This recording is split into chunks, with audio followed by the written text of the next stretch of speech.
Hello friends, welcome to my YouTube channel AB classes. आज हमारा second semester में organic chemistry की unit 2 का पहला टॉपिक है हैलोजनेशन इन एल्केन्स। इसे फ्री रेडिकल सब्स्टिट्यूशन रिएक्शन भी बोला जाता है। एग्जाम में कई बार क्वेश्चन आ जाता है, write down the halogenation in alkanes या free radical substitution reactions in alkanes. तो ये बहुत ही सिंपल रिएक्शन है। देखिए क्या होता है। तो the reaction of a halogen with an alkane in the presence of UV light और heat leads to the formation of halo alkane या हेलो एलाइड्स। तो जो क्या होता है कि हेलोजन होता है वो एल्किन के साथ रिएक्ट करता है प्रेजेंस ऑफ यूवी लाइट। तो इसका पहले एग्जांपल देखते हैं, क्लोरीनेशन ऑफ मैथेन। तो जो CH4 है X2CH3XHX, तो ये CH3 एक X इसके साथ जुड़ जाएगा और एक H अलग होके HX बना देगा। मैंने X2 इसलिए लिखा है क्योंकि ये हेलोजन कंपाउंड कोई भी हो सकता है, क्लोरीन, फ्लोरीन, ब्रोमीन, आयोडीन। तो इसका ये example CH4 + Cl2 CH3 Cl + HCl, एक H हट जाएगा, वो Cl के साथ बॉन्ड बना लेगा, तो HCl CH3 हेलोजन। अब हम इस रिएक्शन को डिटेल में डिस्कस करते हैं। CH4 + Cl2 in the presence of UV light, ये कंपाउंड बनाएगा क्लोरोमेथेन, डाइक्लोरोमेथेन, ट्राइक्लोरोमेथेन और टेट्राक्लोरोमेथेन। अब देखते हैं, हम इसका मैकेनिज्म समझते हैं, आपको रिएक्शन बहुत अच्छे से समझ में आ जाएगी। मैकेनिज्म, इनिशिएशन ऑफ चेन, पहला स्टेप रहता है किसी भी रिएक्शन की मैकेनिज्म का। तो जो 4 क्लोरीन मॉलिक्यूल होते हैं वो डिसोसिएट होते हैं अपने फ्री रेडिकल्स में, यानी कि जो मॉलिक्यूल्स होते हैं वो अपने फ्री रेडिकल्स में टूटते हैं। तो क्लोरीन के कितने कंपाउंड है हमारे पास? 2 और 4 क्लोरीन के कंपाउंड लेने हैं, तो टोटल हमारे पास हो गए 8।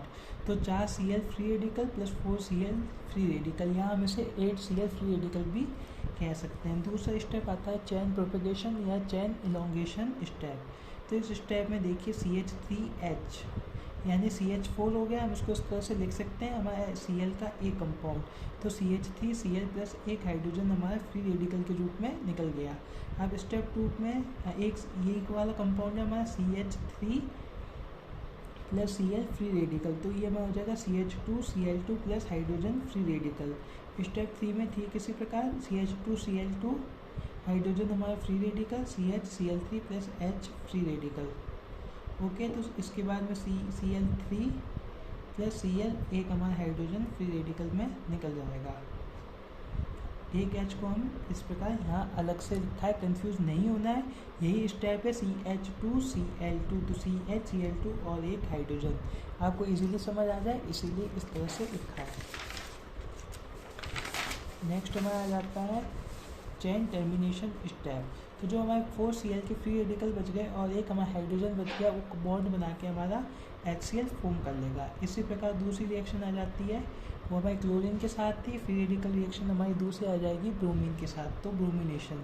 तो like chlorination reaction, bromine also react with alkane in the presence of light और high temperature to form bromo alkane. Same reaction है, इसलिए मैंने लिखा है लाइक क्लोरीनेशन रिएक्शन।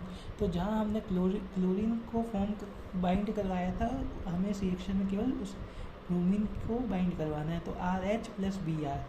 तो देखिए reactions of methane, ethane and propane with bromine in the presence of light, CH3 + Br2 presence of UV light, CH3 CH2 Br + HBr, एक hydrogen हमारे Br के साथ यहाँ अटैच हो जाएगा और एक Br यहाँ पे, तो ये हमारा बना देगा bromomethane.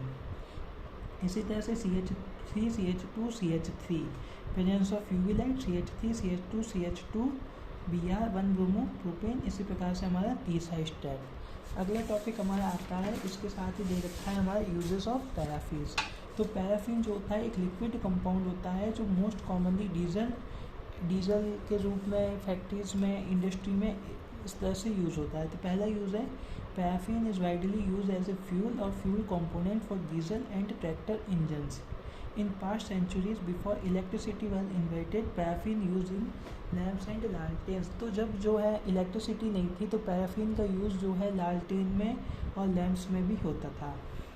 Today paraffin is the most widely used heating at home central heating systems in UK and it is still used in less developed countries as the main fuel for cooking।